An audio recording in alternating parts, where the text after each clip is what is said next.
no contigo. Oremos a Dios Padre, queremos dirigirnos en el nombre de Cristo, nuestro Señor y Salvador. Gracias por la resurrección, gracias porque la fe en la cual creemos, estamos firmes, es una fe verdadera, una fe genuina, una fe que tú nos has entregado, tú nos has permitido ver, nos has permitido creer, nos has permitido entender el mensaje de salvación y hemos sido llamados para estar en tu casa. Gracias, Señor, por la salvación, por el perdón, por la vida eterna. Ayúdanos, Señor, y abre nuestros oídos para escucharte, Señor. Habla nuestra vida y que este impacto de la resurrección del Señor también pueda mostrarse evidentemente en nuestras vidas, en nuestras palabras, en nuestros hechos. Que tu iglesia sea una iglesia viva, una iglesia que se mueve, sea realmente el cuerpo de Cristo, el cual lleva el mensaje, el cual lleva el cariño, el cual lleva, Señor, tu mensaje al mundo. Gracias, Señor. Guíanos en el nombre de Cristo. Amén. Amén. Bueno, obviamente no tenemos todo el tiempo para hablar muchas cosas, así que ahí en el canal de YouTube, Triñauma Redes, ahí colocamos, podríamos decir, la introducción a este tema. Vamos a tratar de subirlo ahora en la tardecita, así que para que también puedan verlo. Y el título se llama La Pasión de Cristo. Pero muchas veces cuando se nos habla de la pasión, nos referimos, o el mundo católico romano se refiere a ese momento de sufrimiento, a ese momento de dolor, a ese momento cuando va, ¿no es cierto?, el Señor con esta pesada cruz, y ya habiendo sido azotado, ya habiendo sido humillado, va, ¿no es cierto?, camino al lugar donde va a ser ejecutado. Y se refiere mayormente a eso. Y es verdad, sí, la pasión se refiere obviamente a una entrega total, una obediencia total, se refiere al dolor. Pero podemos decir que es mucho más que eso. Podemos entender de que sí, la vida del Señor fue una vida apasionada, fue una vida de una entrega total, fue una vida de una obediencia total.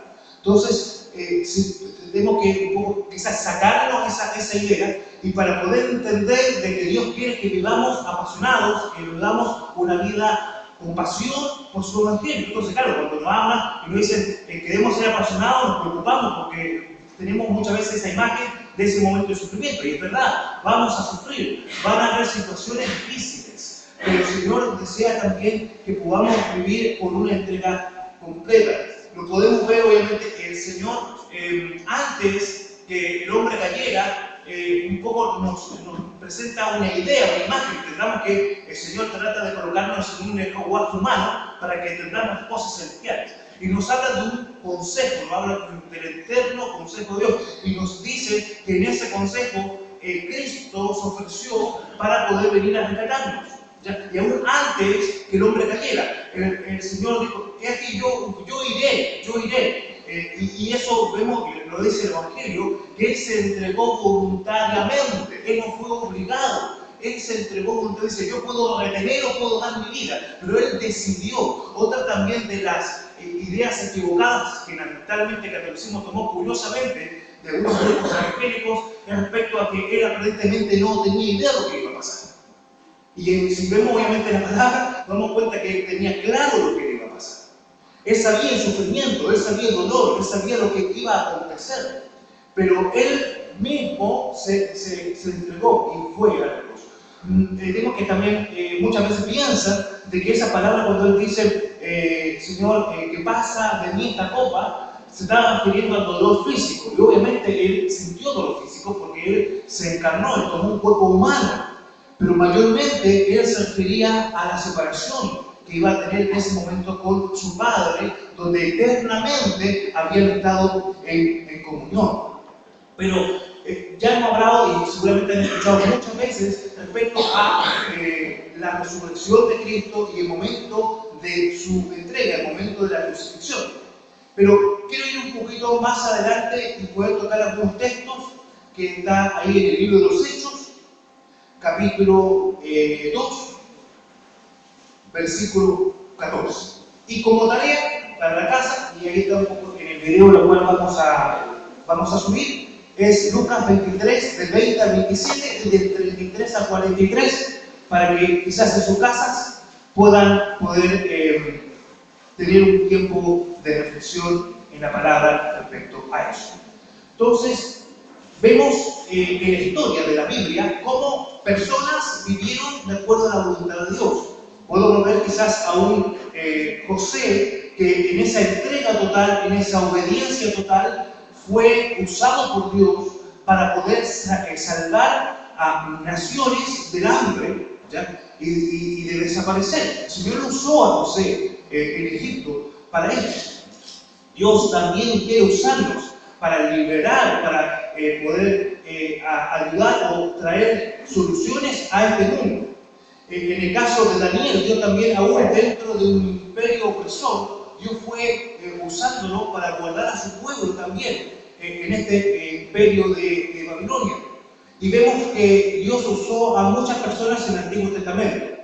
Dios también eligió y llamó a hombres que ya habían tenido pasos de obediencia y pasos de entrega, los discípulos, los apóstoles. Y entre ellos estaba un personaje llamado Pedro. Y Pedro obviamente era un pescador, era un hombre rudo, era un hombre quizás que no tenía la misma preparación quizás que Juan, o que otros, o aún como Santiago. Pero Dios lo llamó y empezó a trabajar en su vida. Era una persona que a veces se le escapaban frases, quizás eran obviamente revelaciones que Dios había dado a su corazón, pero en algún momento también fue de tropiezo.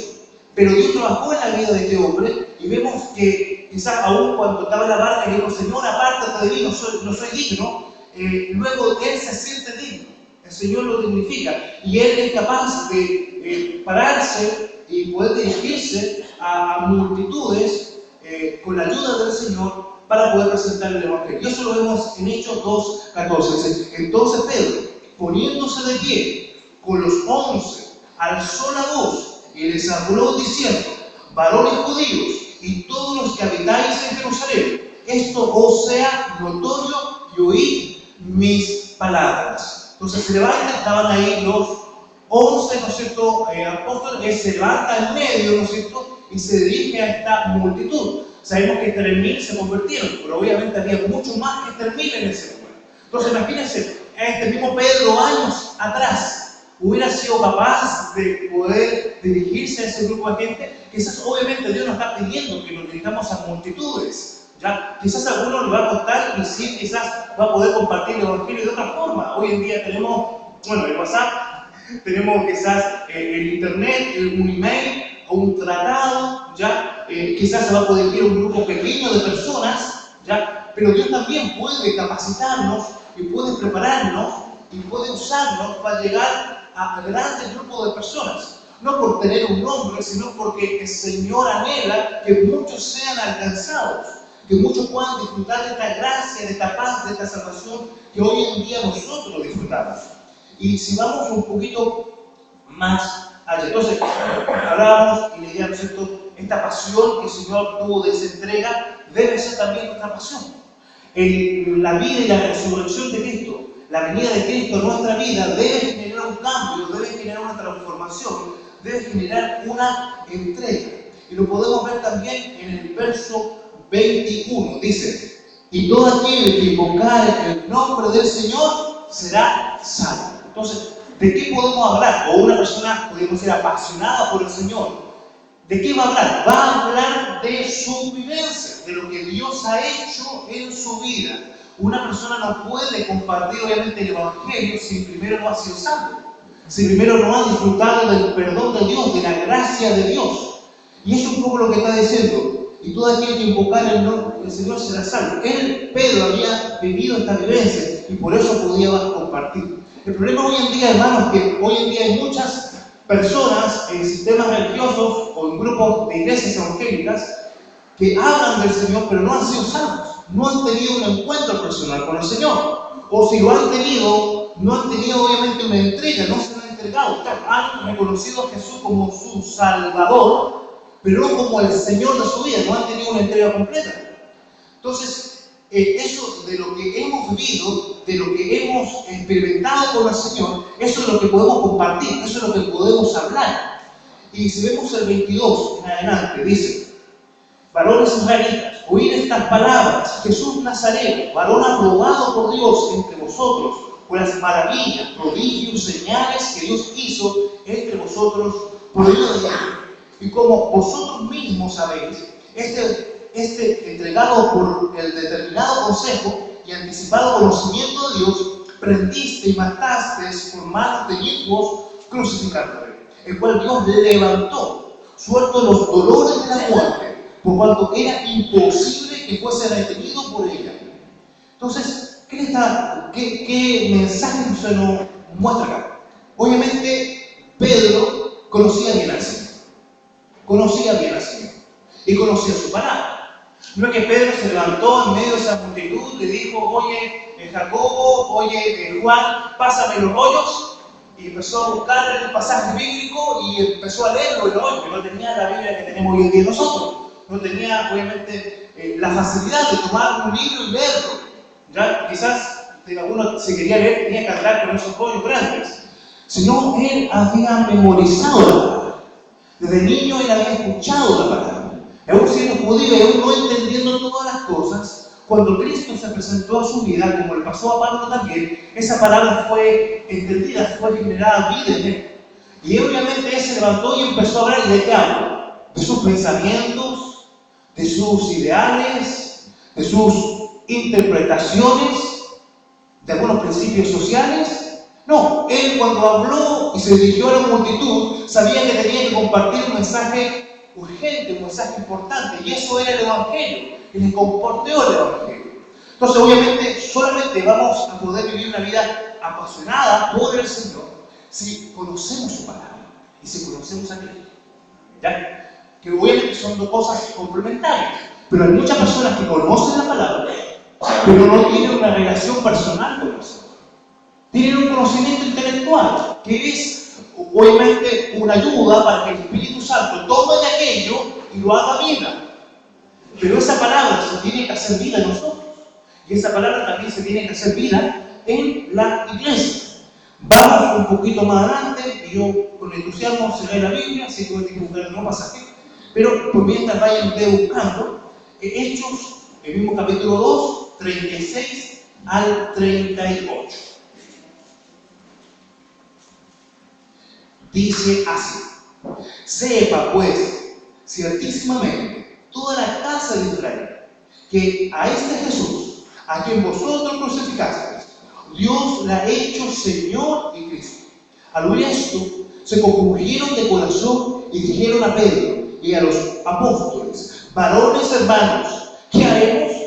Pedro le dijo: arrepentidos y bautícese cada uno de vosotros en el nombre de Jesucristo para perdón de los pecados, y recibiréis el don del Espíritu Santo. Obviamente Dios tenía un trato especial con el pueblo, como Dios también lo tiene todavía con el pueblo judío. Ya, bendito pueblo, oremos por ellos para que también alcancen salvación.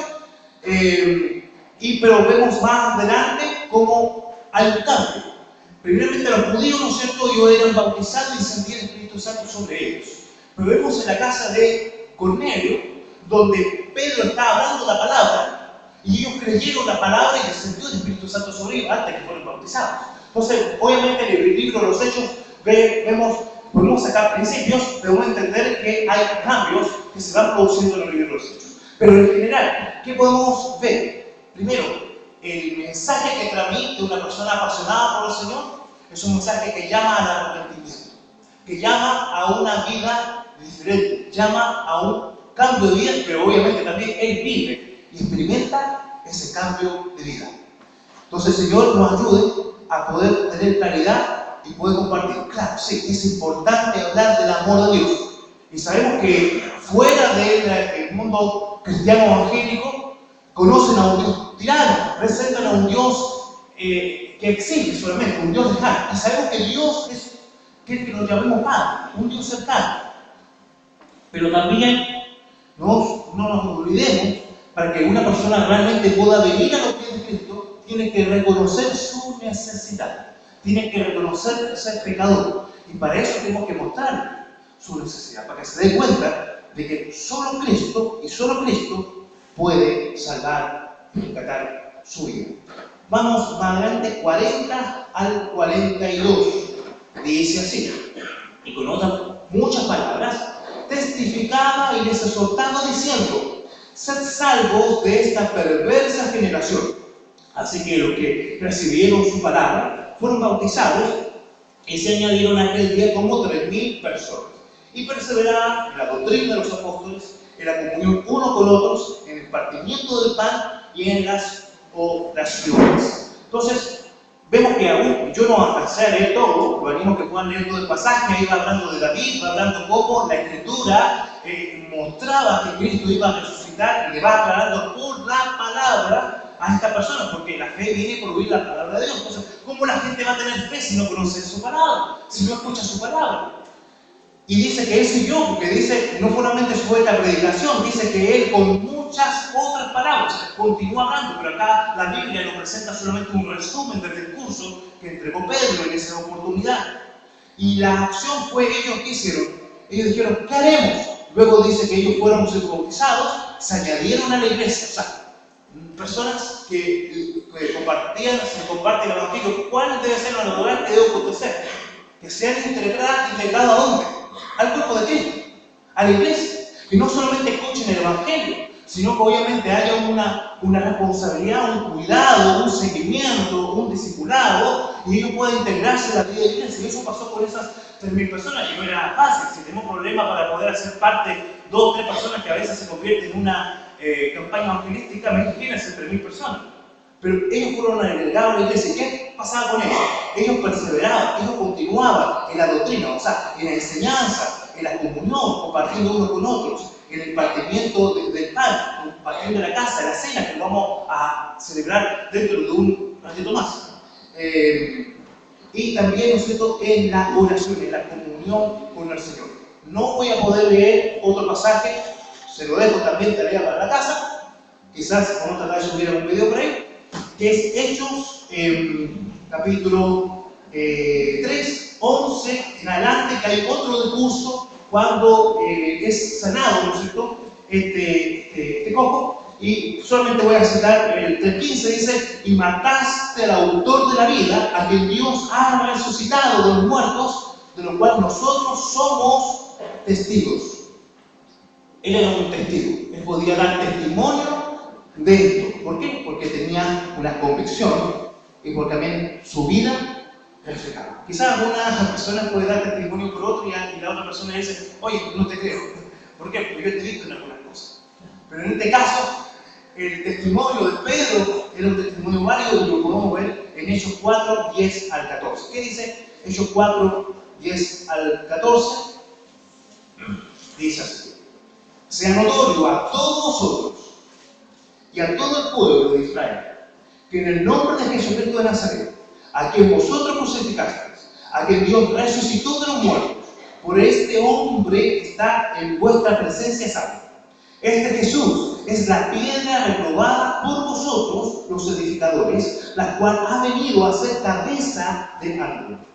Y en ningún otro hay salvación, porque no hay otro nombre bajo el cielo dado a los hombres en que podamos ser salvos. Entonces, viendo el nuevo de Pedro y de Juan, y sabiendo que eran hombres sin letra y de vulgo, se maravillaban y los reconocían que habían estado con Jesús. Y viendo al hombre que había sido sanado, que estaba en pie con ellos, no podía decir nada en contra. O sea, era un cambio evidente, era un testimonio que estaba ahí.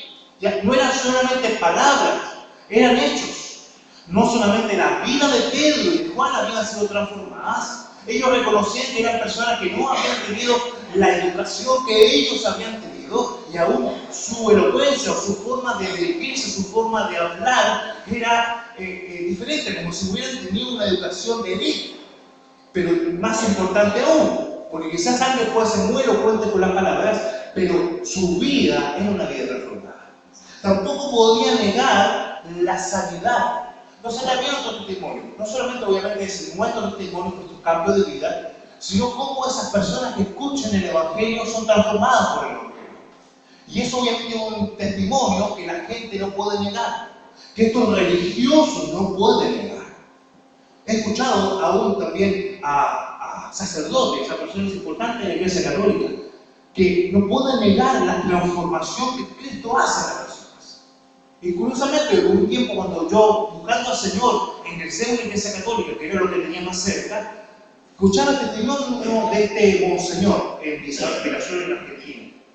Y ya se maravillaba, gracias al Señor, aun cuando yo todavía no llegaba a los pies del Señor, supe de que esa persona reconoció a Cristo como Señor y Salvador y se alejó de esta institución religiosa y se empezó a congregar en una iglesia cristiana.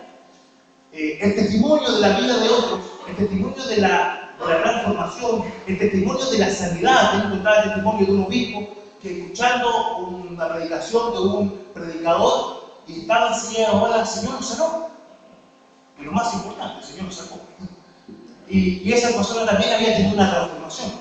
Entonces, ese testimonio va a ir generando impacto en la vida de las personas. Pero que lamentablemente, hoy en día, la sociedad muchas veces no está viendo los cambios que el Evangelio genera en nosotros. Quizás es también porque quizás como evangélicos nos encerramos un poco y compartimos solamente entre nosotros. No tenemos generalmente un testimonio público.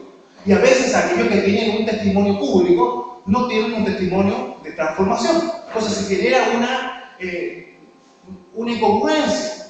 Quizás aquellos que por la gracia de Dios nos ha permitido poder entender su palabra y hemos recibido el mensaje de gracia, estamos seguros de nuestra salvación, lamentablemente nos cuesta salir de estas cuatro paredes. Nos cuesta ir a donde están los campos listos para la siega. Nos cuesta ir a la universidad, nos cuesta ir a los colegios, nos cuesta ir quizás a la cárcel. Y el Señor nos llama. Muchas veces esperamos que sean los, podemos decir como en la Antiguo Testamento, los sacerdotes, los pastores, que vayan a esos lugares. Pero hermanos, el Señor ha llamado al pastor, ha llamado a los maestros, ha llamado a los evangelistas para capacitarnos a nosotros, para que nosotros hagamos el ministerio. Ellos también lo pueden hacer, ellos también pueden participar, pero la mayor responsabilidad de ellos es prepararnos a nosotros. Y somos nosotros, somos el cuerpo, somos los miembros del cuerpo, los que estamos llamados a llegar a esa sociedad. Entonces, como Él dice tantas veces, pero el Señor genera esta pasión para que haya transformación. ¿Quién es el encargado de predicar en tu universidad? ¿Quién es el encargado de predicar en donde tú trabajas? Eres tú, en tu barrio, en tu familia. Eres tú. Entonces, reconoce esa responsabilidad y empieza a hacer planes para poder compartirla a tu familia. ¿Ya? Obviamente la importancia de reunirse, amén. Pero hermano, perdone si alguno no está de acuerdo, pero hermano, bueno, tengo tantos días para ir, pero si hay un momento en el cual tú tienes que dejar de asistir a una reunión, porque puedes ese día compartir el Evangelio a un familiar, a una persona, oye hermano, se entiende. Que no sea que justamente el día jueves o el día domingo tú prepares algo, puedes preparar otro día. Pero, oye, sí, acá va a venir a compartir la palabra, pero esa persona está más necesitada. Por eso también hay este proyecto también de compartir las reuniones del día jueves en los barrios, porque de esa forma la gente que está en otro sector, nuestros familiares, nuestros amigos pueden llegar y ahí podemos compartir el Evangelio. Ya, vamos a ir terminando. Sí. Corintios. 1 Corintios 10, 11 y 17, si no son terminados.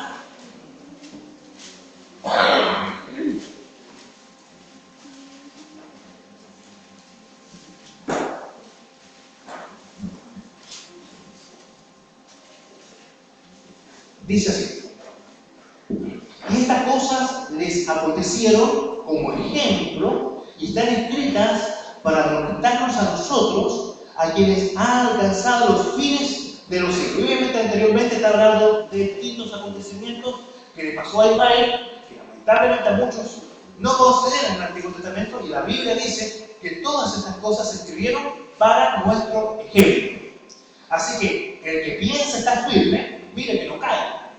No os ha sobrevenido ninguna tentación que no sea humana, pero fiel es Dios, que no os dejará ser tentados más de lo que podéis resistir, sino que dará también juntamente con la tentación la salida para que podáis soportar. Por tanto, amados míos, huid de la idolatría. Como a sensatos os hablo, juzgad vosotros lo que digo. La copa de bendición que bendecimos no es la comunión de la sangre de Cristo. El pan que partimos no es la comunión del cuerpo de Cristo. Siendo un solo pan, nosotros por ser muchos somos un cuerpo, pues todos participamos de aquel mismo pan. Y hasta el 17, hacia acá. Entonces, ¿qué nos quiere decir este pasaje? Sí, es importante, hermanos, la relación personal que podemos tener con el Señor. Y obviamente, claro, que tú vienes a la congregación por el Señor, pero hermano, también tienes que tener una relación con tu hermano.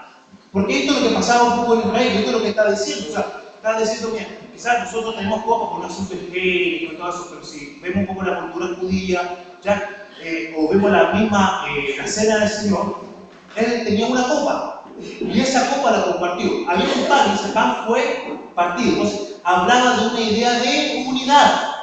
¿Por qué? Porque el pan, el trigo, ¿no es cierto?, es cortado, es molido, pierde su parte exterior, pierde por sí su identidad individual, y se hace una sola masa, y es un cocido, y ese es el pan. Un pan sin levadura, un pan sin contaminación. El vino, mejor dicho, el jugo de la vid, mucho más claro, esa uva es triturada, ¿no es cierto?, y se pierde. Ya no sé dónde está la una y la otra uva. Se pierde en ese jugo. Y eso es lo que debe acontecer en la iglesia.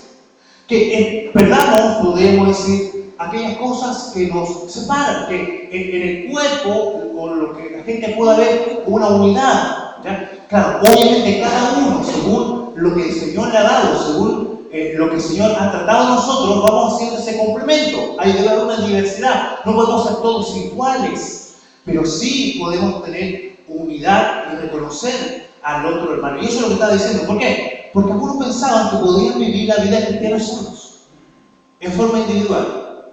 Y eso es idolatría. Eso es idolatría. Porque ellos están pensando que ellos pueden tener esa relación con Dios, que ellos son mejores que los demás, ya que los demás no le pueden aportar a su vida. Y eso también es lo que le estaba pasando a esta iglesia del fin de los tiempos de la Odisea. Decía, no tengo necesidad de nada. Estoy bien, soy rica. Y la realidad es la otra. Y es así, cuando tú piensas de que no necesitas a tu hermano para poder conocer más del Señor, o que no necesitas que otro te hable, te has envanecido. Que el Señor nos perdone cuando quizás hemos menospreciado, o cuando quizás hemos pensado de que no hay nada, o no hay mayor aporte que puedo recibir de un hermano u otro. También quizás cuando piensas que solamente cuando solamente el pastor puede hablar. Me pasó muchas veces, yo me acerqué a un hermano y a personas muy queridas y le daba un consejo, y la hermana me decía, no, si el pastor me dice esto, yo lo voy a entender. Pero tú eres un hermano. Pero el Señor puede hablar a través de cada uno de nosotros. Claro, Dios ha llamado y hay siervos que se han preparado años podemos decir, en un seminario y han compartido la palabra y pueden darnos un consejo. Pero Dios también quiere usarte a ti. Y cuando hay un hermano o una hermana que se te acerca para darte un consejo, escúchelo. Claro, sí, vea la palabra, ora al Señor, pregunta al Señor lo que me quiere compartir este hermano, es lo que tú quieres hablar. Pero no rechaces ese consejo y no pienses que solamente el pastor puede hablar. Gracias al Señor porque tenemos pastor. Muchas iglesias que no lo tienen. Gracias a Dios por eso. Y cuando tenga oportunidad, acércate a él y pide un consejo. Pero tampoco menosprecies o no tomes el consejo de alguien que se acerca para poder entregarte un ánimo, consuelo o una palabra también de tesoro. Y la necesitamos, ¿no es cierto? Si tú ves algo en mi hermano, acércate y dímelo, porque yo necesito crecer. Y una forma en la cual crecemos cuando alguien se nos acerca y nos dice, hermano, mira, esto no estuvo bien. Pero también a veces es bueno que se acerquen y te digan, hermano, esto nos sirvió y sigue adelante. También eso ayuda a generar también ese equilibrio. Oremos al Señor. Padre eterno, Padre bueno, ayúdanos a ver en Cristo esa acción, esa entrega total, esa obediencia total. A ver en tu palabra ejemplos como Daniel, ejemplos como Señor, como José, como Nehemías, que fue usado por Dios para restaurar la nación de forma física, pero también en forma espiritual. Gracias porque tú usaste a veces a personas que no eran levitas, que no eran sacerdotes. Tú, Señor, quieres usarnos a nosotros. Tú quieres usarnos a cada uno de los hermanos, a cada uno de los miembros de tu cuerpo, para hacer bendición, para edificarnos mutuamente según la actividad propia de cada miembro, pero también para generar este ministerio de la reconciliación y poder llevar el Evangelio a aquellos que lo necesitan. Buscar también a aquellos que se han alejado, que se han distanciado de ti, puedan acercarse. Señor, ayúdanos, Señor. Gracias por tus siervos, gracias por lo que tú has levantado y elevamos la oración para que sigas llamando, para que sigas proveyendo, para que mucho más puedan servirte a tiempo completo, puedan servir tu obra, muchos más misioneros puedan ser enviados, Señor. Pero, Señor, también podemos ver cuál es la tarea de cada uno, cuál es la tarea de tu iglesia acá en La Serena, cuál es la tarea que tú nos has dado como unión de centros bíblicos. Oh, Señor, ayúdanos, Señor. Gracias, que podamos vivir esta vida apasionada por ti, en Cristo Jesús. Amén.